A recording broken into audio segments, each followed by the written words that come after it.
Think of a monster that can even destroy a helicopter mid-air. Today we'll talk about a giant snake that cannot be killed by bullets, fire, or bombs. The story begins on a deserted island. From above, this place looks very beautiful, but its dense forest hides a deep secret. Here, some heavy military trucks and helicopters are passing through the middle of the jungle. This convoy is taking a girl named Lynn and her 2 assistants towards a high-tech facility. As the trucks pass along the rough road, a small snake gets crushed under a truck's tire. It seems like a minor accident, but as the truck moves forward, the dead snake suddenly starts moving and comes back to life. This scene tells us that something very strange and unnatural is happening on this island. Afterwards, these people reach their destination, a massive secret research center. Here, scientists are conducting dangerous genetic experiments on snakes. Tension is palpable inside the lab. Their assistant fearfully tells Lynn that their latest experiment has failed again. He warns that they should stop this. If this illegal research continues like this, the outside world will become suspicious, and this entire project will be shut down. They have very little time, but the head scientist, Dr. Q, is stubborn, determined to complete this project at any cost. He has become so insane that he doesn't care about any damage. He says stopping now would mean losing millions. Therefore, he will not stop the research under any circumstances. The scene outside the lab is no less than a nightmare. Scientists are dumping thousands of small, genetically modified snakes from large boxes into a deep pit, and seeing this sends shivers down the spine. Lynn stands in front of a huge glass chamber. Inside that chamber is the biggest result of their research, a monster created by Dr. Q. Using its genes, these people wanted to make all the other snakes equally powerful. Lynn realizes that things are spiraling out of control. So she makes a big decision and tells her team to delete all the data, erase all the evidence. She also orders the soldiers to burn all the thousands of snakes lying in the pit outside, and then destroy this lab as well. Dr. Q pleads, asks for one last chance, but Lynn doesn't listen. She presses a button that injects the lab's most poisonous chemical into that snake. But as always, this poison also has no effect on it, and it becomes even more aggressive, meaning it gets angry. Here, the snake lets out a powerful scream from pain and anger.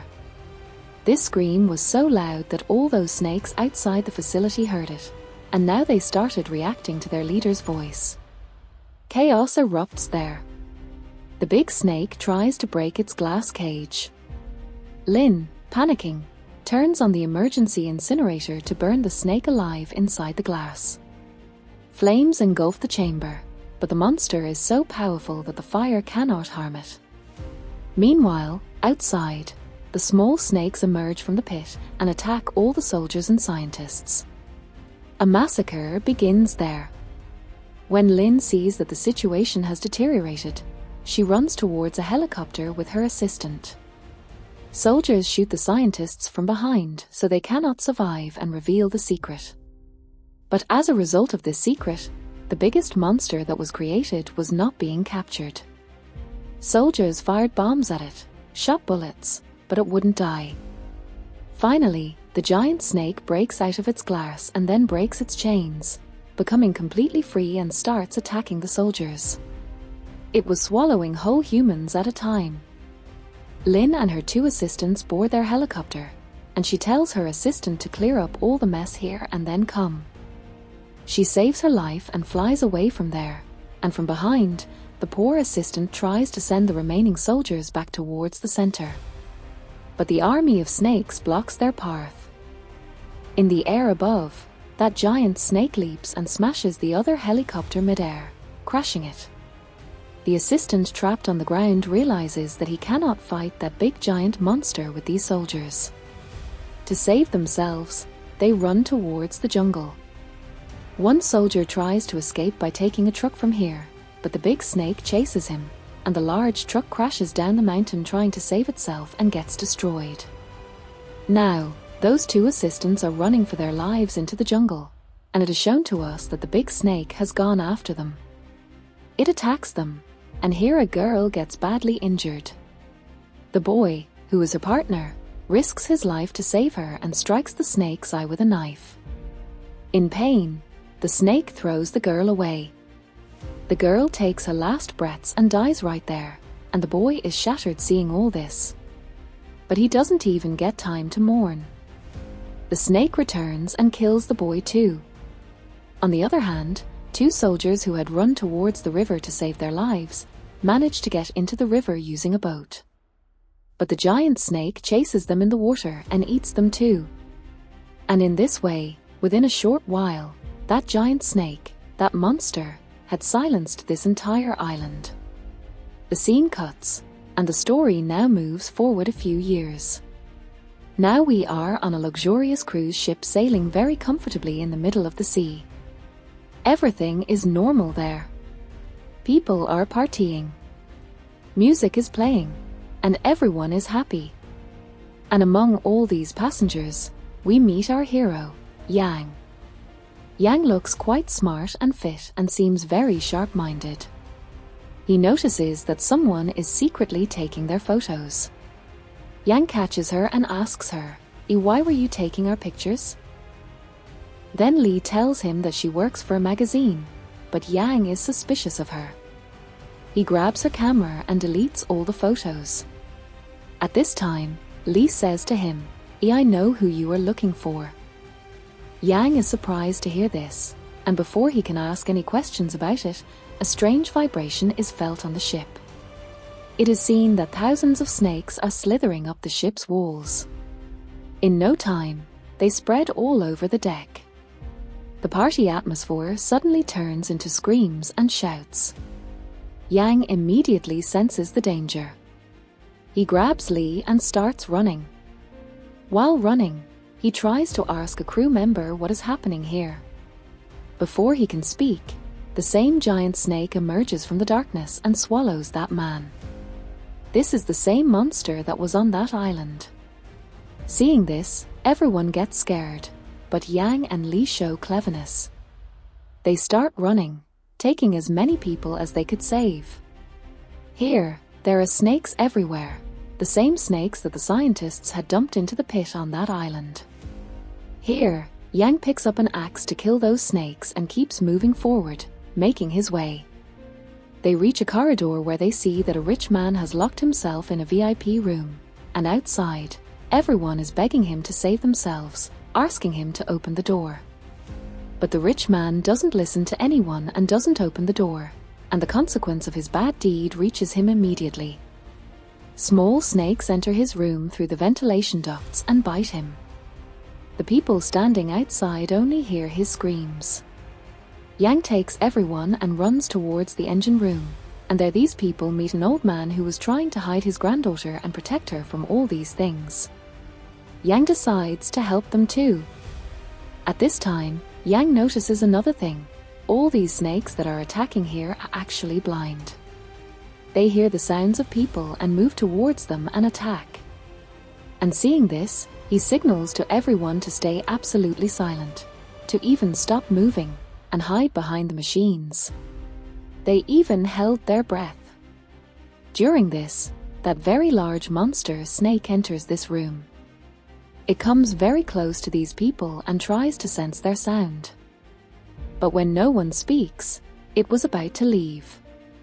But at that very moment, unfortunately, a girl's phone rang, and just then, the snake angrily attacked towards that sound. And in this way, people started running upwards to save their lives and entered a large industrial freezer. As soon as they went inside, the heavy door of this freezer closed, and the snake kept hitting the door hard to reach them. So much so that dents formed on the metal door, but the door didn't break, and in this way, their lives were saved for the time being. Outside, they felt that everything had become quiet. They thought the snake had left from there. But now there was another trouble. The place where they were was not safe either. Here, the cold had increased a lot, and if these people stayed here for too long, they would die. These people start thinking about what they should do. Then Yang sees that a girl in the group has been bitten by that snake. They didn't have any medicine at this time, and if the girl didn't get medicine on time, she would die soon. These people try to look for a first aid kit here, but there was nothing here. Yang knows they cannot stay here forever. He makes a dangerous plan. He will go outside and distract the snake so that the others can escape. Suddenly, his friend Jubu stops him. Before these people can talk, the boy who was injured quickly opens the door and goes outside and starts running. Hearing his sound, the snake goes after him, and these people get a chance to escape. That boy had done this so that everyone's lives could be saved. He knew he was going to die. By sacrificing his own life, he was saving everyone. As soon as everyone gets out, he goes into the freezer with the snake and closes the door. Seeing this, Yang's heart breaks, and he gets very angry. The remaining people go towards the captain's bridge. They come here and see that the captain was lying dead here and the ship was stopped there.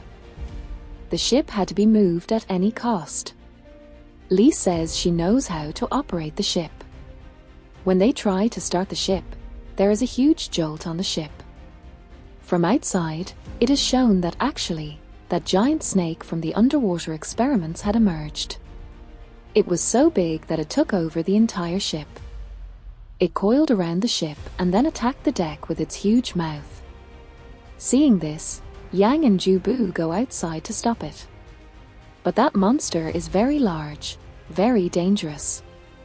Seeing this, Yang realizes that this ship will not survive now. He tells Jubu to get everyone into the lifeboats. Everyone starts doing so as per his instructions, while Yang stays behind, risking his life, and starts sprinkling kerosene all over the ship. He decides that he will burn this ship. On the other hand, Lee and the others get into the lifeboats and descend into the water, and these people are waiting for Yang here, hoping that Yang would have survived there and would come to this lifeboat. But suddenly, there is a huge explosion inside the ship. Fire breaks out, and the ship starts burning. For a moment, their hope was shattered. But then when they saw Yang emerging from the water, life returned to them. It was really Yang. At the last moment, he managed to get to the boat. Everyone pulls him into the boat by calling him, and as soon as he arrives, he faints. The next morning, their boat reaches the shore of an island. As morning comes, Yang regains consciousness. Everyone on the boat is picked up, and these people go inside this island. But coming here did not make their life easy either. Fear and terror had returned to their lives again. They had escaped from one monster, but here there were hundreds of monsters. Such giant monsters that eat humans. Here, a girl's foot hits a stone, and suddenly the ground starts shaking violently. It turns out those were not stones. Actually, they were very large and terrifying man-eating monsters that emerged from inside those stones in a horrifying way, and one of them even swallowed a girl. The others tried to attack them. Yang, seeing them, understands that these monsters are blind but are awakened by the smell of blood. The girl whose foot had actually hit that stone, this monster, was injured at that time, and smelling her scent, they all woke up. He also finds out that the monsters can hear, so he tells everyone to walk slowly, and in this way, these people go deep into the jungle, avoiding these monsters, and when they come out from there, they reach a supply camp. It looked like an army camp. There were many weapons and bombs there. They picked up the guns for their defense. Here they also find a walkie-talkie, with which these people try to call for help, but there is no signal. Now, even though they don't want to, they have to move forward, and going ahead, they encounter a very large spider. That spider stings a man and swallows him whole in one go. Seeing this, all the people get very scared and frightened. To save themselves, they are running from there and also attacking that monster to stop it from chasing them. They had attacked with bombs, bullets, every kind of weapon, but that monster just wouldn't stop. Finally, these people reach a secret building. To save themselves, They went inside that building, and it was shown that this is the same research center that was shown at the beginning of the movie. Inside, it was dark and dusty. Pictures of snakes were on the walls, and the rotten corpses of scientists were lying on the ground. Suddenly, the lab lights turn on, and Yang is surprised as to who turned on the lights. They didn't even know where the switches to turn on the lights here were. Now he started suspecting that surely there is someone here who is playing this game with them. He looks at everyone with suspicion. Anyway, everyone decides to rest here and falls asleep, but one man doesn't sleep. He starts wandering around the lab, and we get the feeling that he is trying to find something. He removes a poster and finds a hidden diary, and here a big secret is revealed. That one man is none other than Dr. Q. He had not died. He had only pretended to die, and he was the one bringing everyone here using that ship. He had killed the cruise ship pilot so that the ship would crash here. We find out that he didn't want to kill the snake, but he had come to take it back because he had created that snake himself.